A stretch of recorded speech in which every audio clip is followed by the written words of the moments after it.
49 tillers there.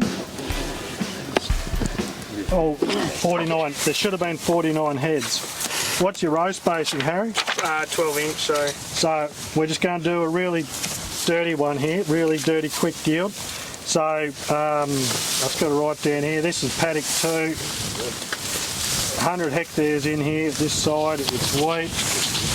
So the head's in 50 centimetres, which is what I just did, and you don't have to look at this sheet, look at this one here. Heads in 50 centimetres, I got 49, and you can call it 50. We're not talking like you're going to be put up against a wall and shot if you get it wrong.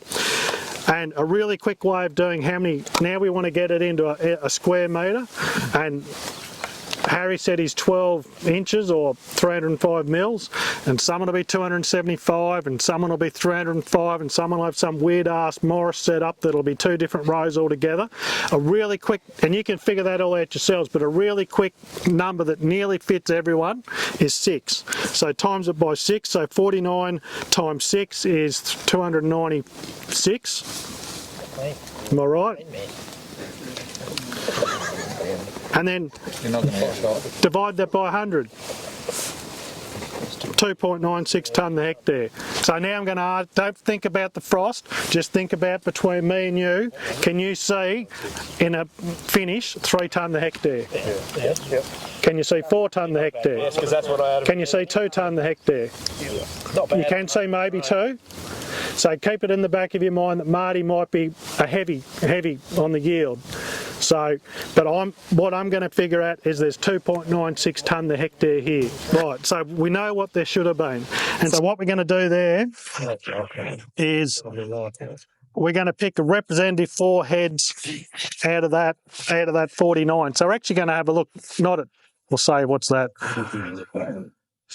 Not quite 10% of them.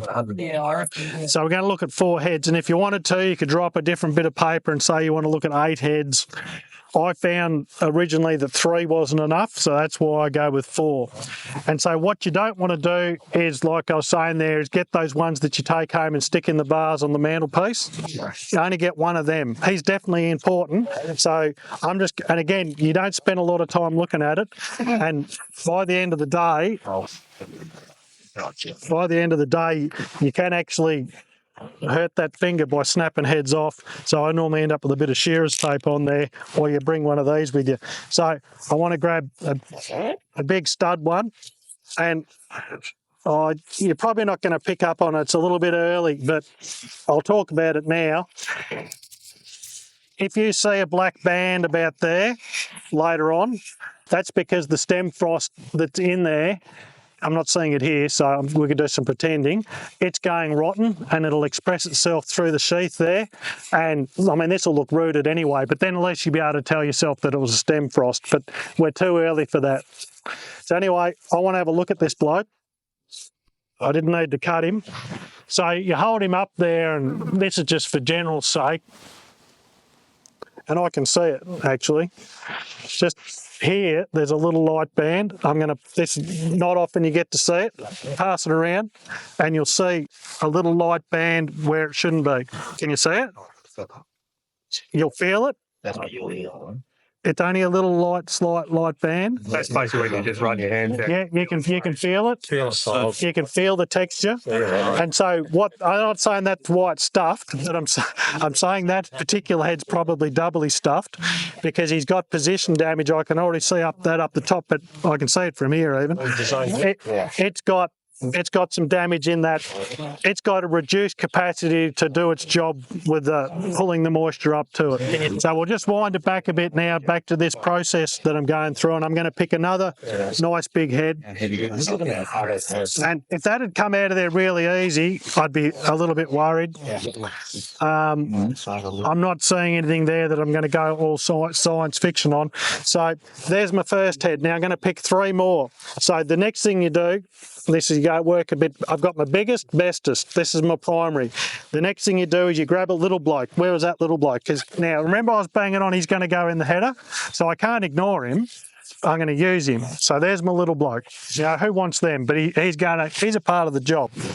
And so now that I've got big and little, I want to pick 2 heads in between. So and this again, try not to spend too much time. I've got number 3, and I've got, I want a little bit bigger than that. And you can just, after a while, you just got to tell yourself, I'm taking too long here. So I've got my 4 heads. I'll try and get these in some sort of an order. So I've got 4 different stages there. 2 of them are pretty close in the middle, but I've got the range of units there. Now another little bit of stiff. Who's got the book of stiff shit?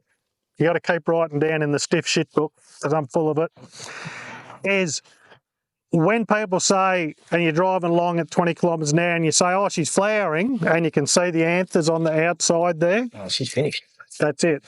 Yeah. So if you see that and you get a frost, that's a good thing, because you're out of the danger zone.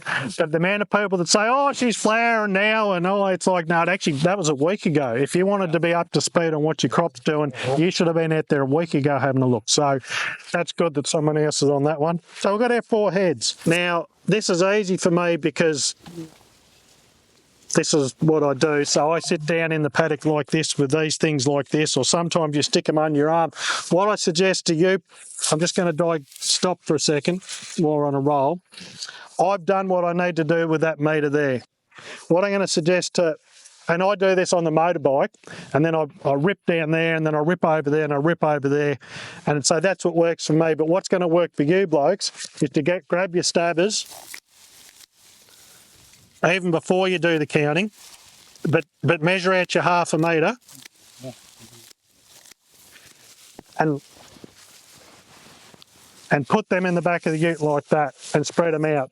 I don't know how everyone else's knees are. Mine have got good against from doing this all the time, but you'll get rooted knees by the end of the day, and you'll probably just say, this is a shit job, and I'm just going to cut it. So by all means, do that, put it in the back of the ute, and then pick out your 4 heads like we just did. It's exactly the same thing. I do know, I'm not going to use these now. I do know some people that do that, and then they go along and they count the tillers like that. Sometimes they find it easier like that.